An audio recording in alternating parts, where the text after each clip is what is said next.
ഛത്തീസ്ഗഡിൽ കന്യാസ്ത്രീകൾക്ക് നേരെയുള്ള കടന്നാക്രമണത്തിൻ്റെ ഭാഗമായിട്ട് കള്ളക്കേസിൽ കുടുക്കി BJP സർക്കാർ ജയിലിലടച്ച സംഭവത്തിൽ ശക്തിയായ പ്രതിഷേധം കേരളം ഉൾപ്പെടെ ഇന്ത്യയിലുടനീളം ശക്തിപ്പെട്ട് വരികയാണ്. ഈ പ്രതിഷേധം യഥാർത്ഥത്തിൽ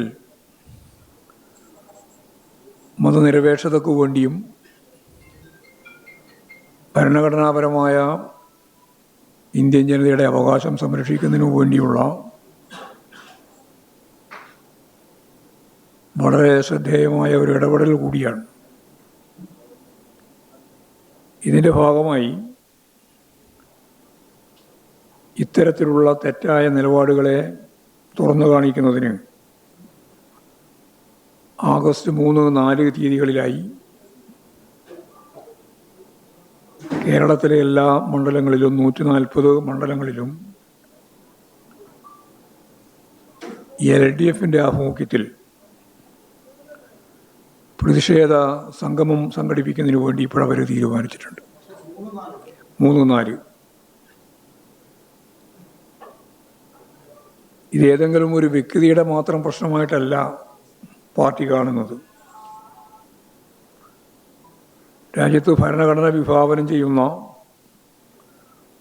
മതസ്വാതന്ത്ര്യവും സഞ്ചാര സ്വാതന്ത്ര്യവും മൗലിക അവകാശങ്ങളും ഉൾപ്പെടെ ചോദ്യം ചെയ്യപ്പെടുന്നു എന്നുള്ളതാണ് ഇതിൻ്റെ കൃത്യമായ അർത്ഥം. പോലീസ് പോലും നോക്കി നിൽക്കുമ്പോഴാണ് യഥാർത്ഥത്തിൽ ബജ്രംഗ് ദളിൻ്റെ സംഘപരിവാറിൻ്റെ വിഭാഗം ആളുകൾ കന്യാസ്ത്രീകളെ തന്നെ ചോദ്യം ചെയ്യുന്ന നില ലോകം മുഴുവൻ കണ്ടിട്ടുള്ളത്.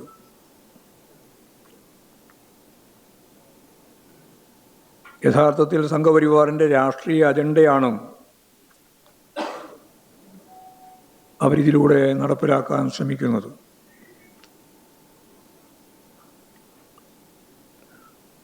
BJPയുടെ ഭാഗത്തുനിന്ന് ഇത്തരത്തിലുള്ള ഒരു അജണ്ട കൈകാര്യം ചെയ്യുന്നതിൽ അത്ഭുതപ്പെടാനൊന്നും ഇല്ല.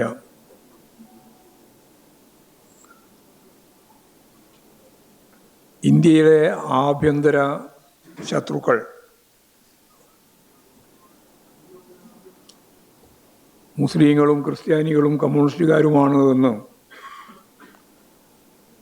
പതിറ്റാണ്ടുകൾക്ക് മുമ്പ് പറഞ്ഞു വെച്ചത്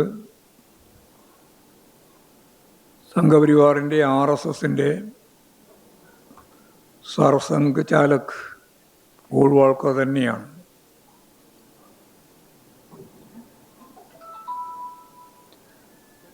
അത് എങ്ങനെയാണ് കൈകാര്യം ചെയ്യേണ്ടുന്നത് എന്ന രാഷ്ട്രീയമായ നീക്കമാണ് ഈ ഇടപെടലിലൂടെ ഇപ്പോഴവർ നടത്തിക്കൊണ്ടിരിക്കുന്നത്.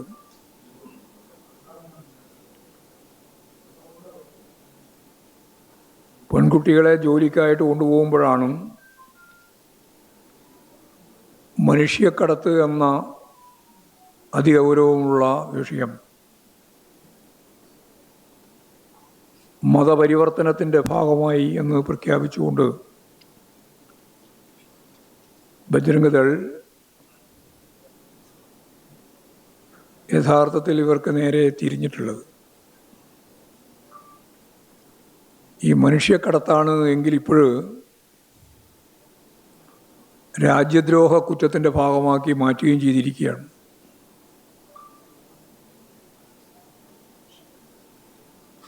NIA അന്വേഷണത്തിലേക്ക് കടക്കുന്നതിനുള്ള പ്രധാനപ്പെട്ട വകുപ്പ് അതാണ്, മനുഷ്യക്കടത്ത്. ഇപ്പോൾ രാജ്യദ്രോഹ കുറ്റം ചുമത്തി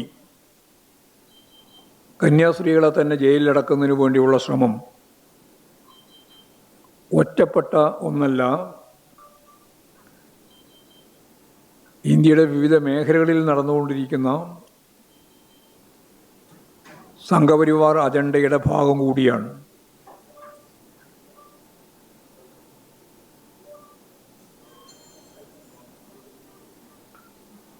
ഇതിൻ്റെ ഫലമായിട്ടാണ് അവരെ റിമാൻഡിൽ വെക്കുകയും കീഴ്ക്കോടതികൾ ജാമ്യം നിഷേധിക്കുകയും ചെയ്യുക മാത്രമല്ല, ഞാൻ നേരത്തെ പറഞ്ഞ പോലെ NIA നിയമത്തിലെ വകുപ്പുകൾ ചുമത്തി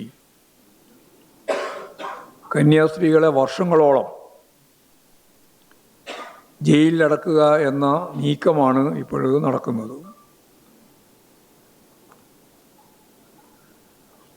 ബജ്രംഗ് ദളിൻ്റെ വാദങ്ങൾ തന്നെയാണ് ഇപ്പോഴും ഛത്തീസ്ഗഡ് മുഖ്യമന്ത്രി ഉൾപ്പെടെയുള്ള രാഷ്ട്രീയ നേതൃത്വവും മുന്നോട്ടേക്ക് വെക്കുന്നത്.